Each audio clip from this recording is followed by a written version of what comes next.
Hola, soy Mónica Avellaneda, estudiante de tercer semestre de la Maestría de Administración Pública de la ESAP, y hoy quiero que ahondemos en el tema de los desafíos de la gobernabilidad y las políticas públicas en Santander.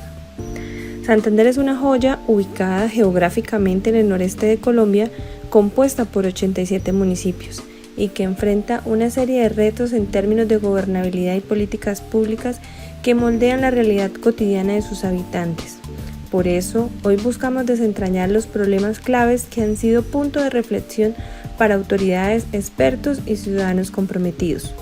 Uno de los mecanismos constitucionales y legales para la solución de las problemáticas locales y regionales es la descentralización territorial. Pero la descentralización, concebida para empoderar a las autoridades locales, aún se encuentra en un proceso de consolidación en Santander. A pesar de los avances, la toma de decisiones a nivel municipal a menudo se ve limitada por la falta de recursos. Este desafío se traduce en dificultades para abordar problemáticas específicas de cada región, generando desigualdades en la implementación de las políticas públicas. Si bien desde la Constitución Política de 1991 hasta la fecha se han venido aumentando el otorgamiento de funciones al nivel territorial, estas no han estado acompañadas de las correspondientes partidas presupuestales que le permitan a los municipios y departamentos responder de forma asertiva a las necesidades de su población. El día de hoy para este podcast hemos invitado al doctor Eymar Said Torres Cañizales, abogado egresado de la Universidad Santo Tomás, seccional Bucaramanga, especialista en Derecho Administrativo con estudios de maestría en Ciencias Políticas de la Universidad Autónoma de Bucaramanga, quien dentro de su experiencia profesional cuenta con más de 10 años de trabajo en el asesoramiento de entidades públicas en temas contractuales y administrativos. En el ámbito universitario, estuvo vinculado durante 9 años como docente en el pregrado con la Facultad de Derecho de la Universidad Santo Tomás. Fue creador y director del Observatorio de Contratación Estatal de Santander, OCES, y en el nivel de posgrado se desempeñó por 6 años como coordinador académico de la especialización en Contratación Estatal y la especialización en Derecho Administrativo. Durante su vinculación en la academia, adelantó múltiples investigaciones que el día de hoy nos permitirán tener un diálogo para abordar problemas como la corrupción, sus consecuencias y efectos directos en la confianza y legitimidad del Estado. La corrupción, el mal endémico que afecta a muchas esferas gubernamentales, también deja su huella en Santander. Esta problemática no solo socava la efectividad de las políticas públicas, sino que mina la confianza de la ciudadanía en las instituciones gubernamentales. Combatir la corrupción se vuelve crucial para establecer bases sólidas en la administración pública y asegurar la transparencia en el manejo de los recursos. Doctor Eymar, ¿cuál cree usted que es la principal razón que conlleva que en el departamento de Santander la percepción de corrupción sea tan alta?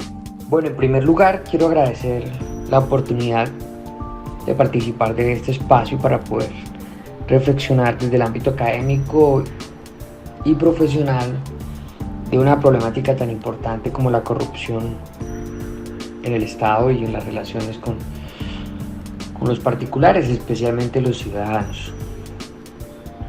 En cuanto a la pregunta, debo señalar que la percepción de corrupción, en gran medida, el aumento de esta percepción obedece a una aceptación cultural que existe por parte de la población en general de la corrupción en diferentes niveles. El hecho de que aceptemos pequeños fenómenos de corrupción desde la misma institución educativa, como pequeños escenarios también de corrupción en el colegio, en el trabajo, en la casa, hace que la corrupción ya a niveles altos pues no tenga ese nivel de castigo o sanción moral que uno esperaría que tuviera un caso como estos.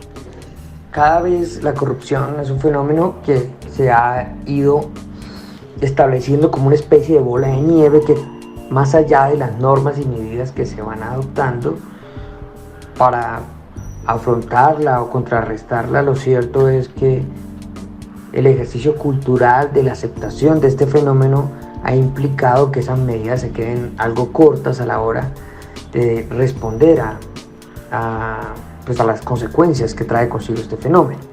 Es por ello que bajo una perspectiva netamente académica, la corrupción Es un problema que debe ser abordado de diferentes aristas sociales, culturales, presupuestales, académicas, en la cual converjan diferentes disciplinas.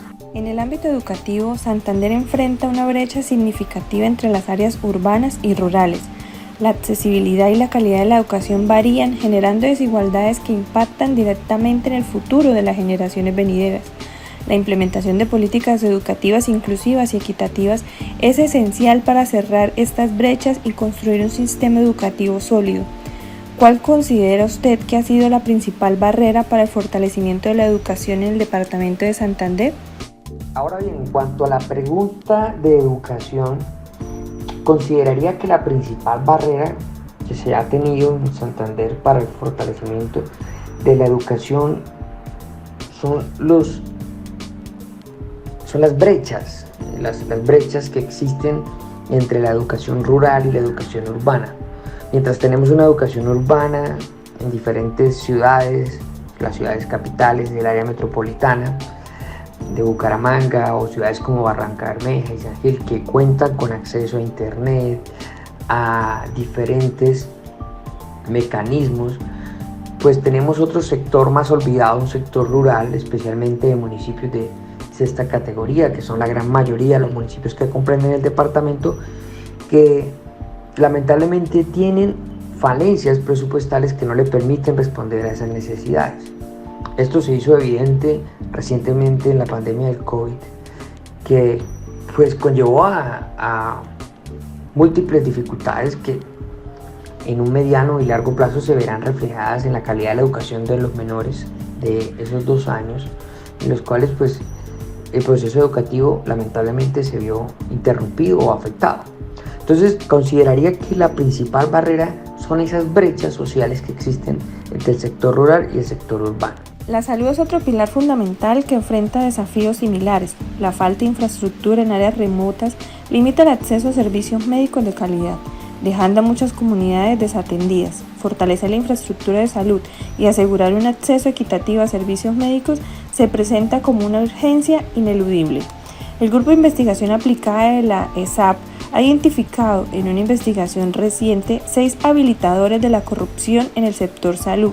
Uno de ellos es la interventoría y deficiente seguimiento a la ejecución de los contratos.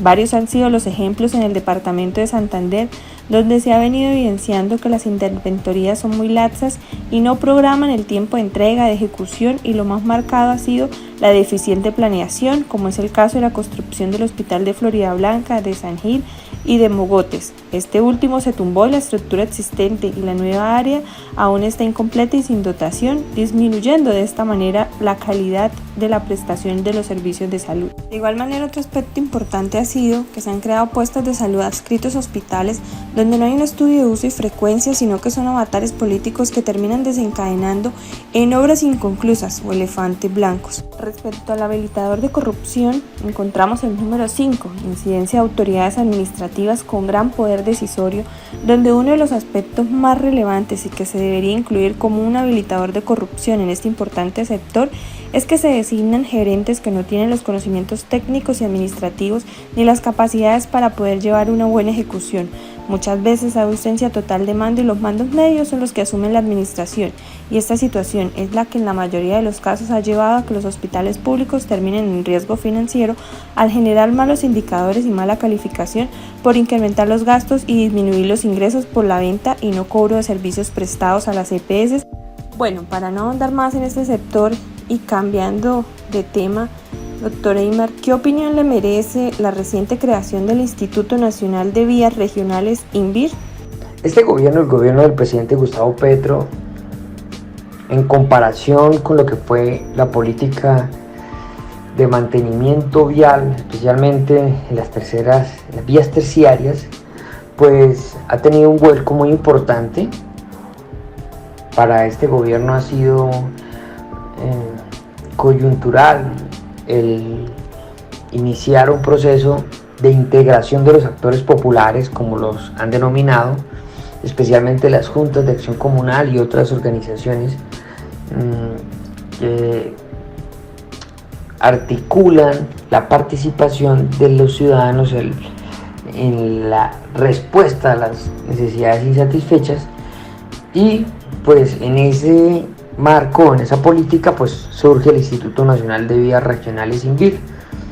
Es en teoría una respuesta que se da en el marco del artículo 38 de la Constitución en cuanto a la participación de los ciudadanos en las problemáticas que sufren, pero ya desde una mirada menos altruista, sino más real, pues preocupa para muchos sectores de la contratación hasta qué punto estas organizaciones tienen la idoneidad y la experiencia para la ejecución de obras, especialmente en obras de vías terciarias.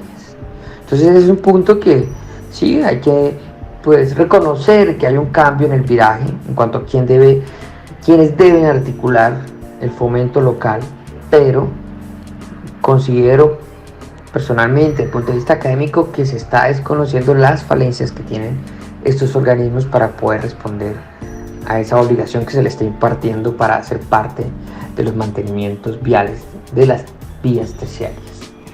Respecto al desarrollo económico, aunque presente en ciertos sectores, no es uniforme en toda la región. La falta de oportunidades en áreas rurales alimenta la migración hacia los centros urbanos, generando tensiones sociales y económicas. Políticas enfocadas en el desarrollo sostenible, la creación de empleo y el apoyo a emprendimientos locales son imperativas para revertir esta migración no deseada. ¿Cuál debería ser el tratamiento y manejo que deben darle las entidades territoriales al fenómeno de la migración? Bueno, la migración es un tema que no deja de ser bastante polémico. Cualquier cosa que se opine frente a este tema puede sonar demasiado fuerte o, en el peor de los casos, falto de reconocimiento de la competencia del Estado Nacional, pero considero que debemos mirar la migración más allá de verla como una problemática, sino como una oportunidad. Si algo nos ha demostrado la historia reciente es que los procesos de migración conllevan a la integración del capital de trabajo y consigo el ingreso de nuevos capitales económicos a la articulación de la economía en esa dinámica de demanda y oferta. Entonces, lo que debe hacer el Estado colombiano es encontrar la manera en la que las poblaciones migrantes se articulen con nuestro sistema económico, con nuestro sistema laboral, evitando, eso sí, la manipulación de ciertas personas, ciertas instituciones que aprovechan de la situación de ilegalidad de la gran mayoría de los migrantes, y que pues eso genera un desfavorecimiento o una dificultad para el connacional. Si bien es cierto, las entidades nacionales a partir de migración tienen esa responsabilidad, sí hay que decirlo que las entidades territoriales han tenido que soportar gran parte del problema sin los recursos y sin el apoyo del gobierno nacional para poder dar respuesta a ese fenómeno de la migración. Entonces, considero que la manera en la cual se debe afrontar esta situación es viéndola como una oportunidad de articulación de una fuerza laboral que conlleva también a un aumento de esa dinámica entre la demanda y la oferta, que al fin y al cabo beneficia a la economía colombiana.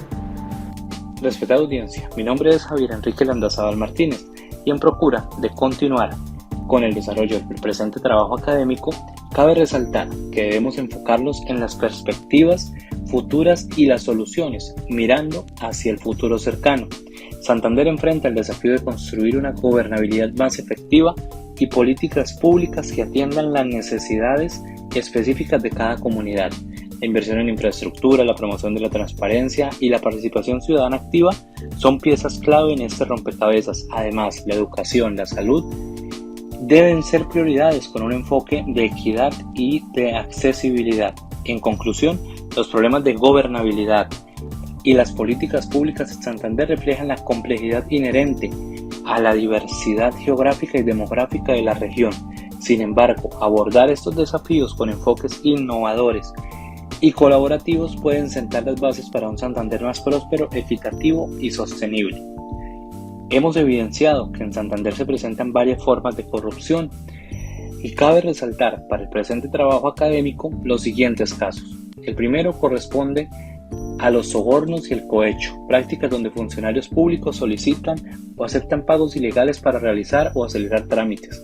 El nepotismo, que es el favorecimiento a familiares o amigos al otorgarles empleos o contratos públicos sin mérito. El fraude en la contratación pública con la manipulación de los procesos de contratación para beneficiar a empresas específicas. La malversación de fondos públicos, desviando los recursos destinados a obras o proyectos hacia cuentas personales, y el tráfico de influencias, donde se utilizan indebidamente la posición o el cargo para favorecer indebidamente a cierto grupo de personas. En Santander se han tenido casos muy sonados de corrupción. Caben resaltar los siguientes. El primero, como lo es el de la carne de burro en el PAE, programa de alimentación escolar altamente cuestionado en el departamento de Santander, o como los tamales suministrados por una empresa de grúas, el caso denominado Manantial de Amor, donde a través de varias sociedades lograron hacerse contratos de la Administración Municipal de Bucaramanga por el orden de los 15.000 millones de pesos. O por qué no mencionar el contrato celebrado por el Acueducto Metropolitano de Bucaramanga para purificar el agua del río Tona, el tan cuestionado y sonado caso a nivel nacional de Vitalogic, correspondiente al manejo y las tecnologías para el manejo de basuras en la ciudad de Bucaramanga y el área metropolitana, el escándalo y moción de censura en contra de la Secretaría de Cultura de Santander.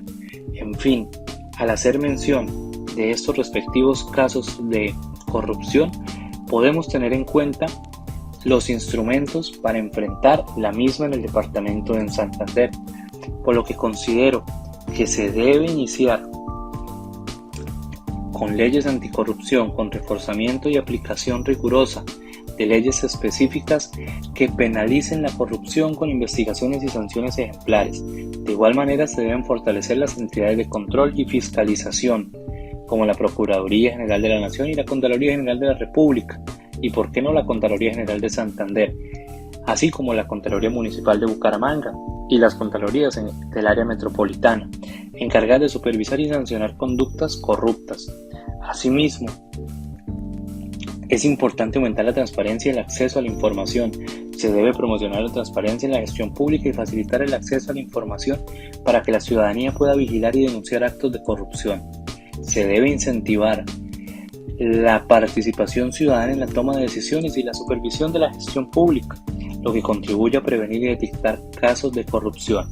De igual manera, se deben adelantar la implementación de programas y campañas que fomenten la ética y la integridad en el servicio público, promoviendo una cultura organizacional basada en valores. Así, se debe implementar el uso de las tecnologías de información y las comunicaciones para mejorar la eficiencia y transparencia en los procesos gubernamentales, reduciendo así los puntos de contacto susceptibles a la corrupción. Enfrentar la corrupción en Santander requiere un enfoque integral que involucre a la sociedad, a las instituciones gubernamentales y a la legislación. La lucha contra la corrupción es un compromiso constante que debe fortalecerse continuamente para asegurar un desarrollo justo y sostenible de la región. Doctor Aymar, ¿cuál cree usted que es la forma idónea para afrontar el fenómeno de la corrupción y qué estrategias a corto, mediano y largo plazo pueden implementarse? Bueno, creo que frente a esa pregunta podríamos perfectamente publicar un libro. Existen tantas medidas, hay muchos ejemplos en China, en los países escandinavos, de los beneficios, éxitos y fracasos también en otros países, especialmente países africanos, en los cuales la corrupción o ha tenido una disminución o en su efecto ha venido aumentando. Bajo mi perspectiva, las medidas que se deben tomar a corto, mediano y largo plazo es, en primer lugar, a corto plazo es la modificación o actualización de un estatuto contractual más acorde a las necesidades, ¿sí? Que no sea tan complejo a la hora de la aplicación, que facilite la articulación del recurso público con la inversión privada. A mediano plazo necesitamos modificar el sistema electoral, que es el que conlleva a que se genere la corrupción, o un alcalde, un gobernador cooptado por la financiación de campañas que son altamente costosas conlleva a esa necesidad de actos de corrupción. En la medida que no cambie el sistema electoral, tampoco va a cambiar el sistema o los riesgos de corrupción en el sector público. Y por último lugar, ya como medida de largo plazo, también debe cambiar la estructura del Estado en algunos aspectos, especialmente en lo que tiene que ver con la elección de ciertos cargos por parte de miembros de corporaciones públicas, entiéndase contralores, personeros, el mismo procurador nacional. No está bien o no tiene un efecto, no ha tenido un efecto positivo el hecho de que estos sean quienes eventualmente designen a quienes van a posteriormente ejercer control, ya sea fiscal o disciplinario. Entonces, en ese orden de ideas, creo que esas tres medidas, una a corto, una a mediano y una a largo plazo, puede dar respuesta a esas necesidades.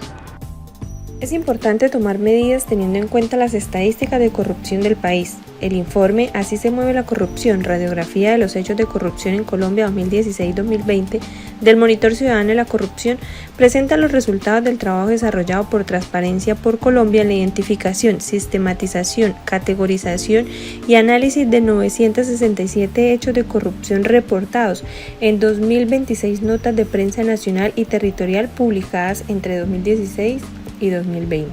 Bastante preocupante el tema.